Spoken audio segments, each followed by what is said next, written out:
Men often mistake pride for strength and humility for weakness. Yet in my experience, the opposite is true. Pride, though loud, is fragile. It shouts to cover its insecurity, demands recognition because it fears neglect. Humility, though quiet, is unshakable. It stands secure in itself, needing no applause, no flattery, no display. And because it does not demand respect, it commands it. I learned long ago that the proud man often builds walls around himself, while the humble man builds bridges. The proud man pushes others away with his arrogance. The humble man draws them near with his modesty. If you wish to lead, if you wish to influence, if you wish to inspire loyalty, cultivate humility. It will carry you further than all the boasts and displays of pride in the world. In my youth, I encountered many men of great wealth who were quick to remind others of their riches.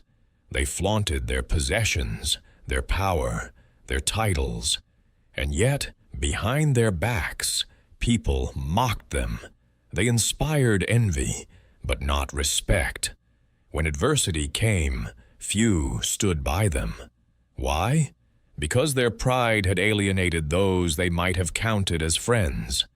Contrast this with the man who is modest, who treats the poorest laborer with courtesy, who speaks kindly without airs.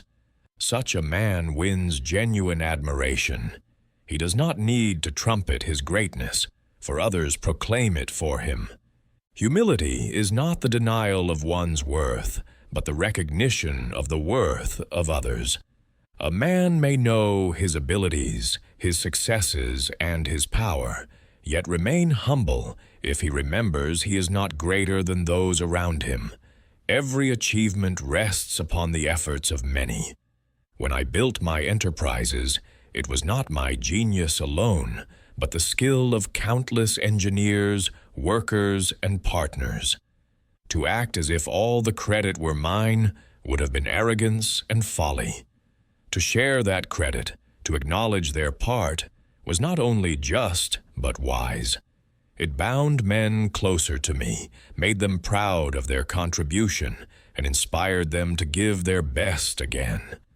A proud man resents advice, a humble man seeks it. Pride closes the mind, humility keeps it open. I never hesitated to learn from those who knew more than I, regardless of their station. Many of my most profitable ideas came from listening to men whom others dismissed as insignificant. Humility allowed me to recognize that wisdom wears many faces and that truth cares nothing for rank. There is another reason humility commands respect. It shows mastery over the self. Pride is often insecurity disguised, a restless hunger for validation. But humility reflects inner strength, the kind that does not need constant feeding. When a man is humble, others see he is not ruled by vanity. They trust him more, for he is not consumed with his own image. They feel safe in his presence, for he does not compete to outshine them, but seeks to uplift them. Pride may win attention for a time, but humility wins loyalty for a lifetime. I recall many negotiations where I could have boasted of my wealth or my power to force compliance. Yet I found it far better to approach modestly, as a man seeking mutual benefit. This posture disarmed suspicion. Men are wary of the proud. They brace themselves for exploitation. But when they sense humility, their guard lowers, and true cooperation begins. Let me be clear. Humility does not mean timidity. It does not mean weakness, nor does it mean denying your achievements. Rather, it means holding those achievements lightly, with gratitude rather than vanity. It means being firm in principle, confident in ability, yet always aware that you are one man among many, and that no man rises alone. Consider also the power humility has to diffuse conflict. Pride escalates quarrels, for it insists on having the last word, on never yielding. Humility, on the other hand, allows a man to step back, to admit fault, to let another save face. I have avoided many costly disputes simply by swallowing pride and choosing peace over vindication. In the end, those who saw my restraint respected me more than if I had crushed an opponent to prove my dominance. Humility is the soil in which all other virtues grow. Without it, knowledge becomes arrogance, wealth becomes greed, power becomes tyranny. With it, knowledge becomes wisdom, wealth becomes stewardship, power becomes service. Humility transforms ambition into purpose and success into legacy. I urge you, then, to cultivate humility in your own life. Do not seek constant recognition. Let your work speak for itself, and let others give you credit in their own time. Treat every man, regardless of his rank, with courtesy.